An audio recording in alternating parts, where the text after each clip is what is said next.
Okay, tonight I'm going to explain the use, the practice, and the use of black magic.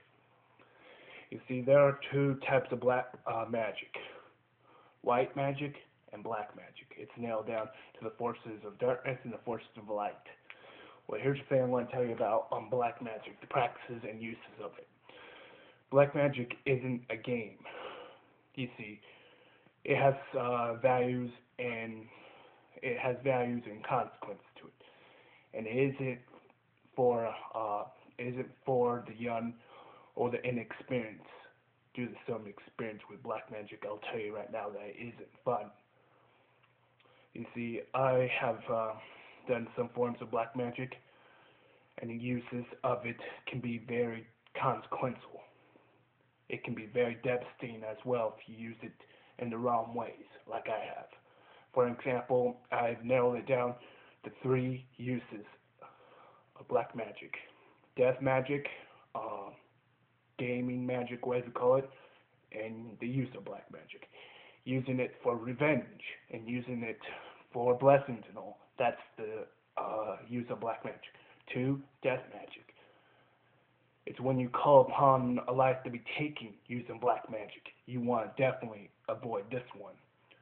For example, if you put the picture in a pentagram and you call upon a life with using the fucking give me a sec.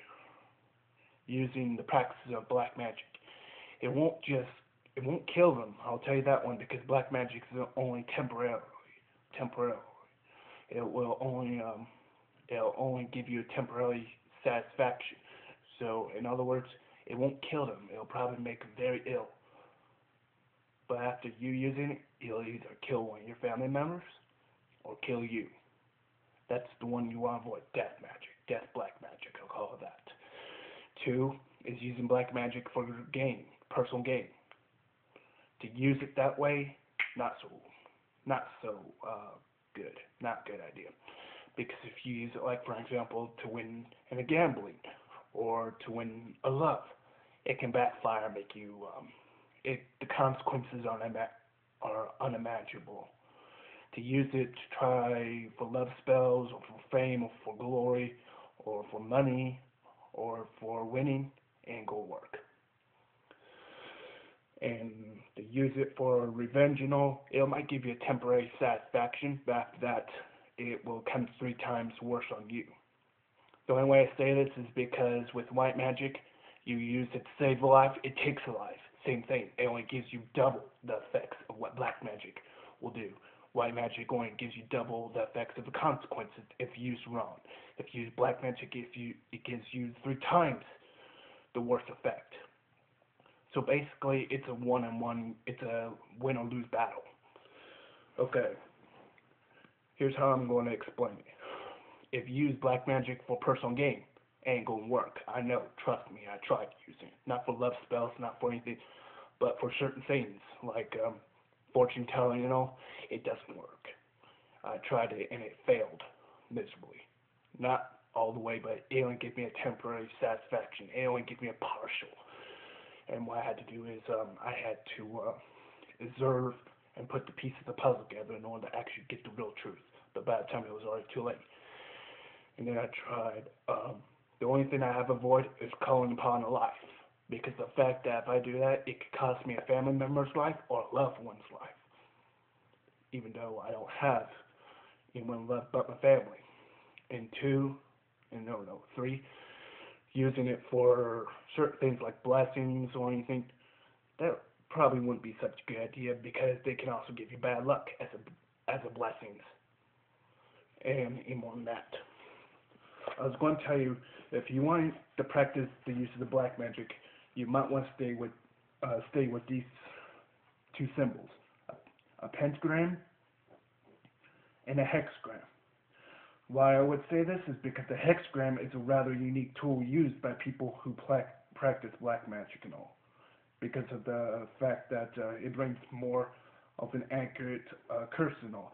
The Jew symbol, the hexagram. Actually, I gotta draw this better. But look at this. For example, a pentagram is an upside down star. It's used from the Wiccan star. Okay, the upside down pentagram is from the original Wiccan star. That's a pentacle.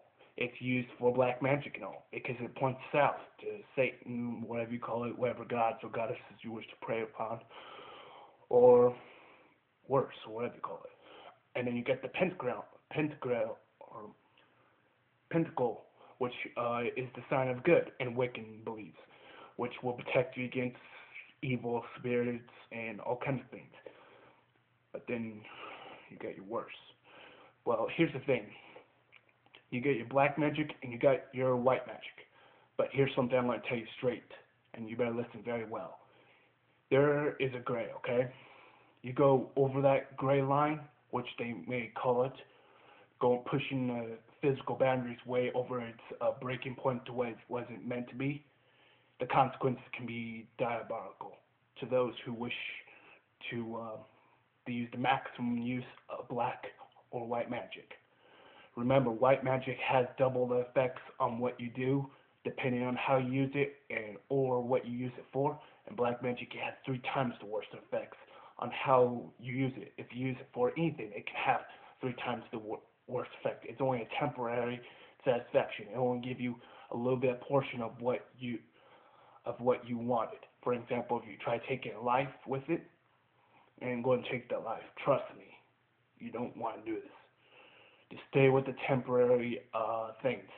My best bet is stay with the pentagram and try to avoid the hexagram, because the hexagram is twice as worse and twice as brutal than the pentagram. The pentagram can be used in almost anything from stones to sticks to dirt. Unlike the hexagram, you need a stable lines and all. The pentagram is unique because you can use it in almost any shape or form just to get it to work. You can even make it crooked and it would still work. That's what I mean. And then the candles that you want to use, here's another thing. Do not use certain candles because certain candles can bring on certain effects. For example, red candles mean rage, and some other thing. Purple candles mean outside spiritual world, whatever you call it. And black candles mean some kind of other thing. I gotta look all this up again. But each candle has a different effect on it. So you might want to be very strict on how to use candles and black magic. Thank you for listening to this. I'll talk to you later on about white magic and the uses of it.